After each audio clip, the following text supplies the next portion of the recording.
สบายดีเนาะตอนเช้าได้มาได้แซ่นี่บริษัทขึ้นในห้องประกันปลาบริการปลาบริการโซ่เครื่องจะกู้เลยเราได้กุ้งให้หน่อยแม่นี่ได้กุ้งแล้วยกกุ้งเนี่ย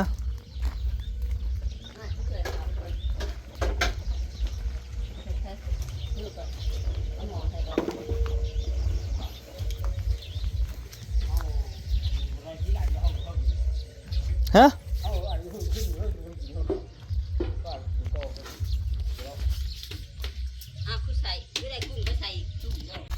หอดมือหอดยามเลยพี่น้องเอ้ย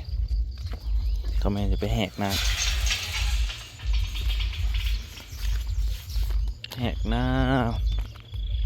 มือในวันอาทิตย์ตอนเล่นกับโป้งผ้าวานก่อนโป้งผ้าวานแล้วก็แหกหน้าอะไรพี่น้องเอ้ยแหกหน้าแล้วก็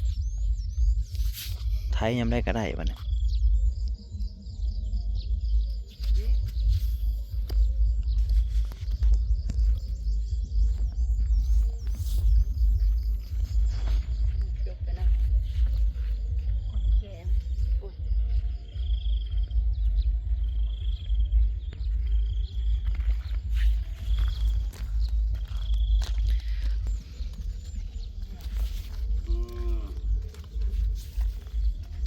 ฝนแห้งวานพี่น้องเอ้ยน้ำไหลจนเปียกจนนั่นคักกว่าลีนี่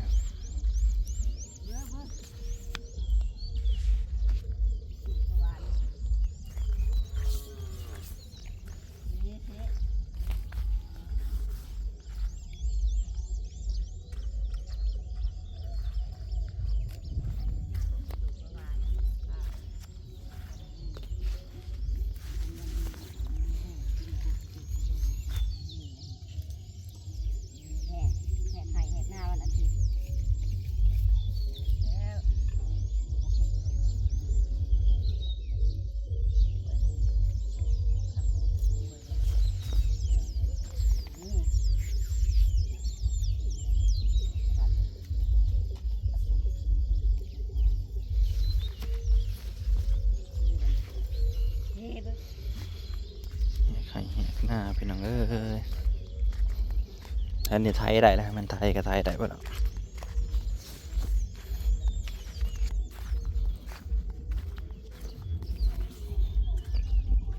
โอ้โหเสียงตู้เข้าเมนในน้องเทนยังไม่ทันเลิกอยู่ตีกันอยู่ปาร์ตี้กันอยู่กันเจกับเรา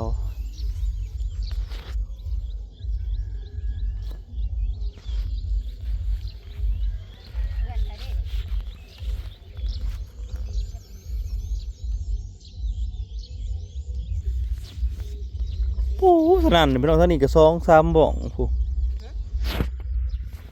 ทั้งลูกทั้งอันหน้าน้องพื้นทั้งผูกกระดังทั้งน้องแต่กับพ่อทั้งน้องแต่เอ้า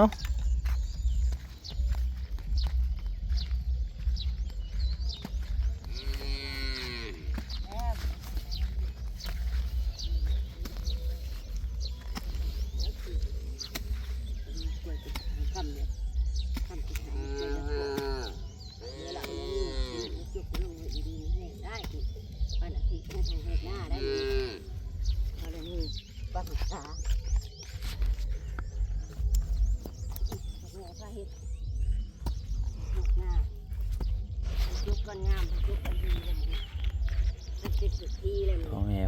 พาทำก่อนที่นั่งก็ต้องแหกหน้าคุดสีแจว่านี่น้ำเต็มไห้ป่ะเธอเนี่ย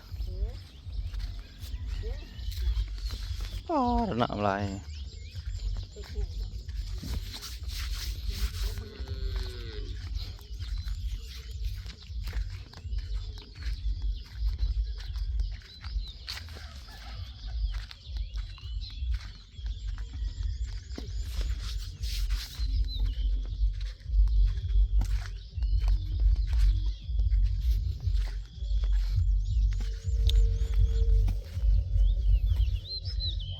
สี่ด้านไม่น้อย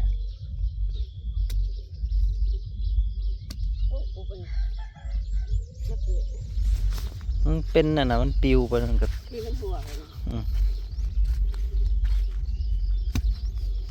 เต็มไหนะมันหัวลงไหนี่เนาะน้ำมาแต่หลังคาแล้วมันยังไหลาย จะเชียวออกได้บ่หรือบ่ทางนั้น ฮะ ทางเหนือน่ะ ยังออกได้ น้ำมันสิลงไปทางลาวก็สิออกได้บ่คิดว่า ได้อะไรจะเป็นหยังมันก็ออกทางเดินเด้ ไปดูกันได้เ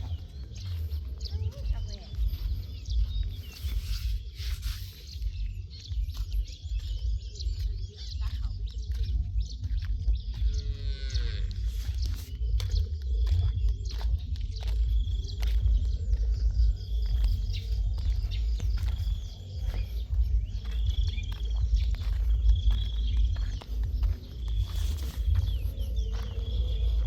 ทางหลังจากฝนตกใส่เริ่มแจบแล้วปะเนี่ยแจบแล้วกี้มันยังอันนั้นอยู่บัดนี้แจบละดินสมัดดินแจบ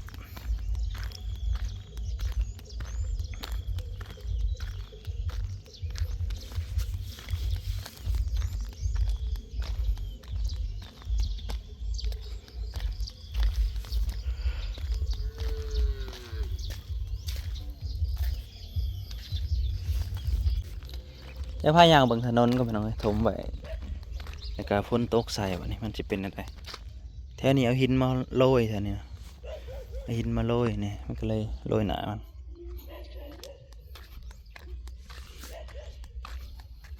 มันก็หยุบลงหลายเติบนะ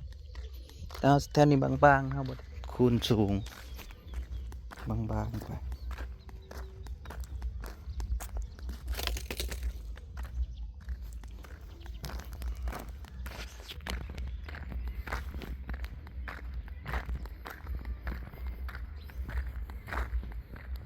คนก็มักเที่ยวได้เพราะมันทางงามไปก็มักเที่ยวจนทางอลอด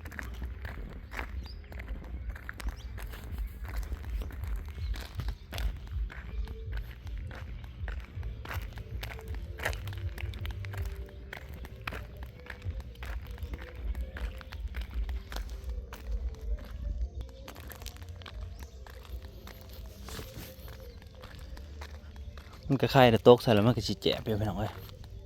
ฝนกันเดี๋ยวยางไปเบิ่งท่อซะก่อนมันไหลอยู่บนนี้เลยแต่ว่าปีนี้เพิ่นว่าฝนสิบ่หลายเด้อปีนี้มันสิแรงเพิ่นว่า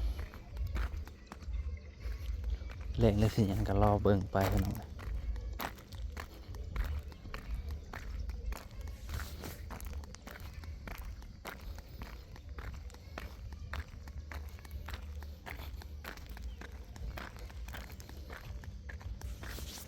หินเริ่มโผล่แล้วได้มันมีหินอยู่ได้เห็นว่ามันเริ่มโผล่แล้วหิน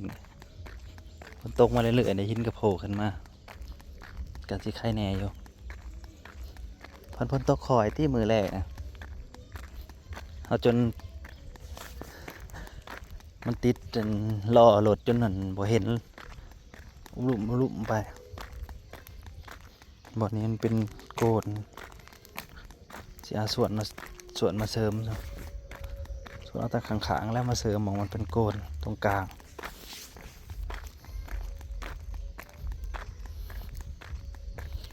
บ่อนี้มันสูงแห้งพี่น้อง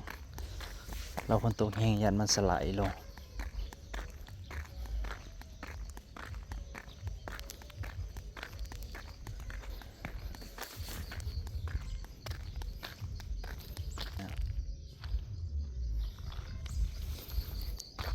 ต้องรอเขาเห็ดหัวอะไรน้องจังที่ได้ปิดคันบ่มีไฟเสียเงินก็เฮาก็ปิดคือว่าแหละปิดไว้แต่ว่าความตั้งใจที่ว่าสิปิดนี่ยังบ่ทันได้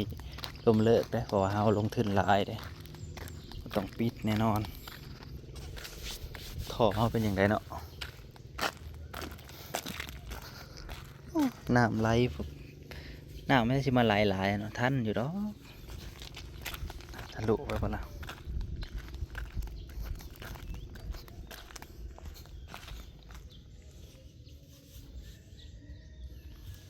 ไหลทันอยู่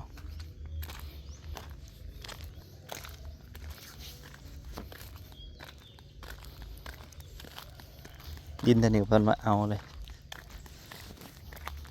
ฝนตกใส่เลยบ่ได้สวนเนาะ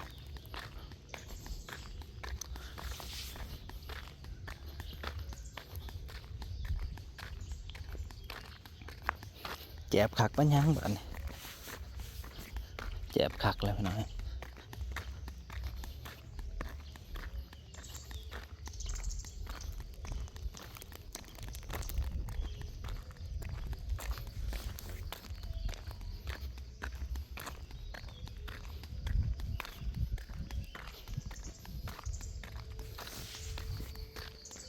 นุ้นเข้าบ้าน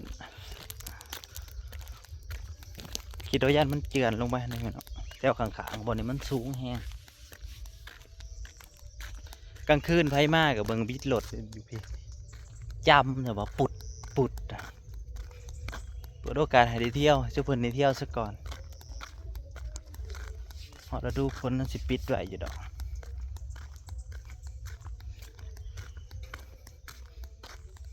ทางหน้าใกล้กันยังว่าท่านได้ว่าได้ไหมนะพักเที่ยวพักพากันเที่ยวจูเที่ยวอยู่เบิ่นยังว่าท่านว่าได้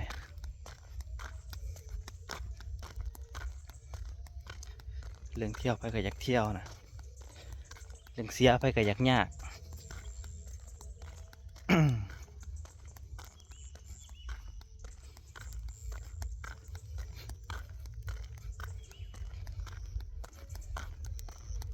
แจบคักบ่เนี่ยเริ่มแจบละ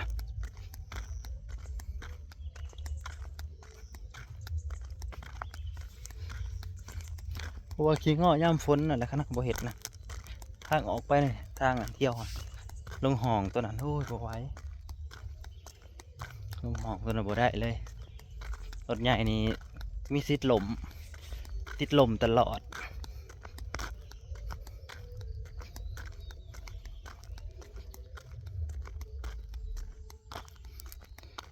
เดี๋ยวพามาเราเบิ่งพี่น้องขอบคุณหลายๆที่มารับชมเนาะขอบคุณเบิร์ดสุขุทุกคนถือว่าแจบแล้วบ่เนี่ยถนนเราตกใส่ปานนี่แจบแล้ว